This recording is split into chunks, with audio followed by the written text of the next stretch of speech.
Hubung satu orang tersebut dikasih kelonggaran, akhirnya mengundang begitu banyak oknum Aremania dari Tribun Utara sama Tribun Selatan. Sementara saya di Tribun 8 sama Tribun 7, di Tribun 87. Di papan skor. Di papan skor di Tribun Timur saya, Pak. Di Tribun Timur. Dari Utara sama Selatan itu sama-sama turun, tapi gak banyak, Pak. Paling tidak itu kira-kira ada sekitaran 2000 supporter lah. Gak nyampe separuhnya, padahal yang hadir 42.000 lebih yang hadir itu. Full sesak memang di Kanjuruhan itu, Pak.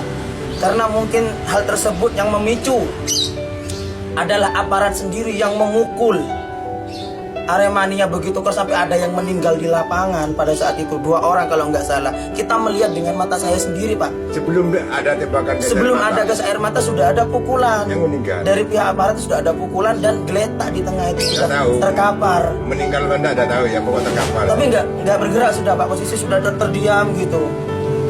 Di situ tribun kami 87 turun, tapi nggak semuanya, Pak, hanya sebagian. Apa maksudnya? Itu sudah awal kerusuhan di sana. Langsung masuk gas air mata dan itu bukan ditembak ke rumput. Sekali lagi saya bilang ke tribun langsung, Pak.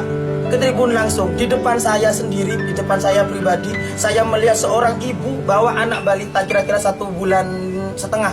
Masih digendong seperti ini posisi. Anak saya sudah tidak bernafas, anak saya sudah tidak bernafas, anakku harus mati. Bilangnya seperti itu. Dari ibu tersebut dan suaminya sudah gak bisa bicara apa-apa. Ibunya semaput, geblak. Saya menahan sama teman saya, Pak. Orang empat. Saya bilang ke teman saya, Sam, monggo tahan. Masa dari atas ditahan semua sementara. Sampai ibu ini keluar sama almarhum, sama si bayi tersebut, Pak. Sampai ibu ini keluar, saya lepas tangan saya. Di situ ada gas air mata lagi yang masuk. Posisi di atas saya, gas air mata itu meletas, kena tiang itu loh, membatas tribun, duas. Pas di atas saya turun, air itu turun, sama asap itu sudah turun. Di situ saya sudah mulai gelap. Gelapnya saya awal itu sesak, saya nggak bisa nafas, Pak. Saya belum keluar tribun, masih di tangga mau turun ke pintu keluar. Saya masih di tribun itu, Pak. Tapi sempat di lapangan ya, Benda? Nggak, saya nggak turun. Saya termasuk apa ya, Pak? Nggak berani gitu loh. Biarkan mereka lah. Kalau emang mereka mau mengutarakan, tapi kita nggak di 87 nggak, Pak. Cuma sebagian yang turun gitu. Keluarnya? Saya keluar itu saya sudah lepas kontrol. Saya nggak sadar sudah, Pak. Info dari teman saya Aremania sekaligus teman saya yang dibonceng saya berdua pakai sepeda motor saya sama-sama Probolinggo Sumber Taman, itu yang bopong saya, bawa lari saya karena saya sudah kejang, mata sudah putih semua. Saya nggak sadar kejang.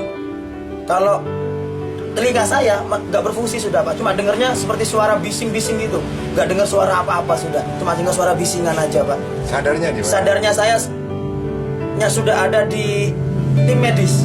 Rumah sakit? Bukan masih, Pak, di sekitar stadion. area stadion. Dia membantu saya memberikan oksigen sekaligus memompa dada saya, Pak, secara manual, bukan pakai alat, secara manual. Dioyak, itu saya masih belum sadar.